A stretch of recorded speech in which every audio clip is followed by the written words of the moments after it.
E E se se ne ne va. va. La capolista La se ne capolista se ne va. va. La Affamo. capolista. Yeah.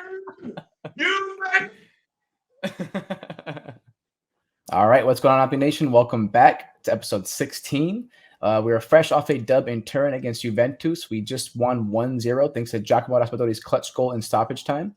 We'll talk about the clutch substitutes we had, which includes Elmas, Raspadori, and Zielinski. We'll also get into Zambo and Lobotka's phenomenal game and how they led the midfield to, create. And also we'll get into Di Lorenzo being a undisputed man of the match, in my personal opinion. We'll definitely get into that. People really slept on his match this game. So, let's get into this. So, real quick, what did you think about this match? Why did we come out with a dub? What did we do right?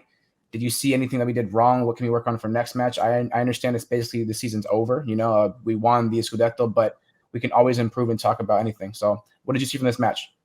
Well, yeah, Marty. For me, man, getting a match in Torino is always a special thing, especially in a year like this when we're gonna win the Scudetto. And it brought back memories of 2018. But the difference this year is we're actually winning the Scudetto. Napoli was able to play the way they wanted to play. They didn't get flustered. They stayed patient. Spalletti, like you were mentioned, the subs already, he made them at the right time. All of them came in and made an impact on the match. So it was special. It really was. I have to admit that I thought it was going to end 0-0 about halfway through the second half. So I was satisfied if it would have ended 0-0 in a draw because I was expecting it was going to be really difficult for Napoli to pull out a win.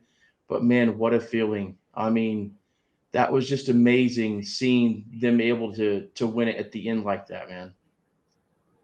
Doesn't get better than that against your rivals. And I don't want to hear about nobody saying we're not rivals, because if we weren't rivals, you wouldn't get mad about us winning this way. So, in dominant fashion, away and home. Anyways, let's get into why we won. So tell me what you saw specifically from like players that really shined this match. Honestly, I mean, for me, I don't know if I can name any player that shined specifically.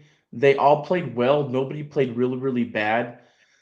Lozano did have his moments where he could have done a whole No, lot he better, played bad. especially on. No, he played bad. I He mean, played that fucking terrible. Screw that that. that breakaway. I mean, that breakaway where he had Cavada. If he He would have had laid the one. ball Yes. off, You want to know what he did right all game? I'll tell you what he did right. He had one play where he ran all the way back to stop the counter on the Chiesa. Other than that, I didn't see a damn thing. Not a damn thing.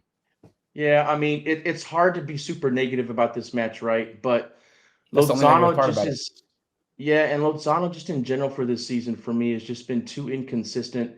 And what bugs me about it more than anything is I know he has the ability. Yeah, It that's why I'm just pissed. he doesn't seem to execute. It's got to be something mental with him, you know what I mean? But Oh, you know easily. what I mean, was he's been really through a lot of shit. yeah, but you know what was really good to see though after the match when the bus got back from the when the bus picked up the players from the airport and there was all the tifosi out there celebrating and everything.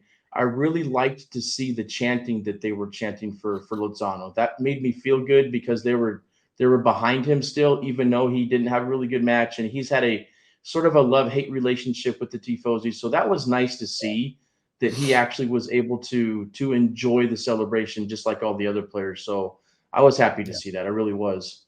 I mean, for me, that's the only negative thing that I can think of in this match that really irked and pinched my nerve was just that one specific play for me when Lozano had that opportunity to lay it off to Cavada. And I think what it was, man, is like sometimes he's hesitant to make a decision. And then by the time he wants to make the decision, it's too late. And now he gets flustered. You know what I mean? So I don't really know if it's a selfish thing. I just think it's decision making.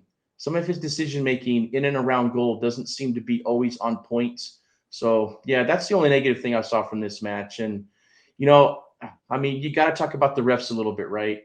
The refs, could have Definitely. had a better match. They could have had a better match.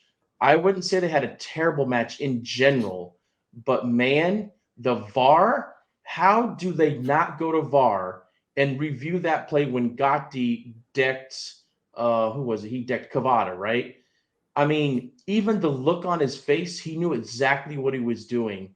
And for VAR not to take a look at that is very disappointing. That should have been looked at for sure. Definitely. I mean, I'm not even surprised. I mean, they missed VAR so many damn times this season. It's not even funny. I don't see what's the point in having it. Thankfully, we saw it put to great use to bring back that Juventus goal on that stupid foul on the Lobotka there. I don't know how you can disagree with the ref there. That was a perfect call. Come on. Yeah, and it was just great to see all the players on top of the bus, inside the bus, having a great time. We're very early from even lifting the trophy itself, but we all know what the outcome is, and I'm just glad to see them all happy, man. We haven't seen this side of them. We haven't really celebrated anything with the squad, so it's just great to see Napoli happy, man. Us fans, we've deserved this. We're very passionate people. It's been 33 years. It's time. Like Osimhen said, it's time. You know what I mean? So yeah, I mean, I'm forever thankful. I'm already excited to get into next season. Yeah, for sure. I feel the same way. And, one of the other things that I noticed just scrolling around on social media and YouTube and stuff is Saba, the guy with the YouTube channel. He wasn't sitting with the ultras this time. He was in the general population and he was celebrating, man. Like he had his Napoli shirt on and he was celebrating. And that was really cool to see that he was able to do that in the middle of the general population in the stadium. I did notice like towards the end of his video when he was getting ready to leave, though, he covered everything up while he was getting ready to leave the stadium. But yeah, and then seeing the ultras and the entire visitor section there that came to watch the game chanting the entire time after the match was over, and there was nobody else left in the stadium except them, and they were still chanting. That It was was pretty crazy emotional. how loud they were. I heard them on I don't know if you guys are watching the Paramount stream, but they were so loud on their mics. That's all you could hear was the Napoli tifosi saying Saro Conte. It was crazy. Yeah, it's awesome, man. What a great feeling. I can't wait for this weekend. We'll get into the Salernitana match a little bit later and talk about the when it's going to be played and everything because there's different reports going on about that. But man, if it happens this weekend, Mario, I'm so ready. We've been waiting so long. I really wish you were here so that I could celebrate it with you. But when you come at the end of the season, we'll have another celebration, man. Oh yeah. So let's get into the man of the match and flop of the match for Juventus Napoli real quick. Who did you think was your flop of the match, man of the match? Oh, flop, you gotta say Lozano. I mean, Lozano didn't have a good game in general. Like you said, he may have had a couple moments where he was able to track back on defense and make a play here or there, but man, just that one play that I mentioned earlier, for me, we could have went up right then. We could have scored a goal and really Yeah. took control of the game. And luckily, we didn't get flustered even after that. So for sure, if we had to pick a flop of the match, it's Chucky Lozano. And then for me, to come in off the bench and to score on a volley like that for Giacomo Raspadori, that was amazing. So he's got to be my man of the match. Sure, that's fair What enough. you, man? What you So got? flop of the match, easily Lozano. You pretty much got it all wrapped up for me to say. Nothing much left. But my man of the match is Di Lorenzo. I mean, this man deserves so much credit than what he gets. He was amazing on defense per usual, but the way that he got involved on the counter in the attack in general, he set up a nice volley tiki-taki like backwards to Elmas, and Elmas served it to Osimhen. Osimhen could have got a goal right there. I mean, he even had a flying intervention to stop Di Maria's cross whenever Milik was in there. He had so many freaking times where he just shined. So I don't know how people aren't talking about Dilo's match because I haven't seen not one person talk about him. They talked about Kim, Cavada, even though Cavada didn't do too much. He had a little bit of moments where he had some cool dribbles, but no one's talking about Di Lorenzo for some reason. So he's definitely my man of the match for sure. Yeah, and just over the season in general, he's not talked about a lot. No. I think maybe some of that is He's he's like just not almost like an unsung hero for us.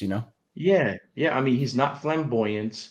He's not super over the top boisterous. He doesn't make any amazing plays, but he also doesn't make any incredible mistakes. He's just super consistent. Very. So You're gonna He talk made some about amazing plays this game, though.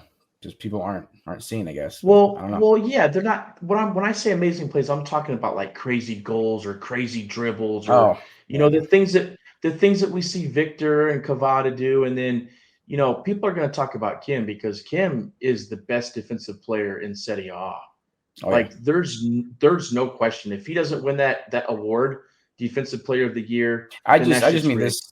I just mean like this match. Like people aren't really talking about Di Lorenzo Yeah, like at all, really. yeah. And he had an amazing game. I think he was the best player on the field overall, like for the whole match. Yeah, I really do. All right, so that does it for the Juventus Napoli match. What a great win. Up next, we'll get into the Salernitana match and hopefully get our win here and clinch that Scudetto if Inter can win for us too. Stay tuned.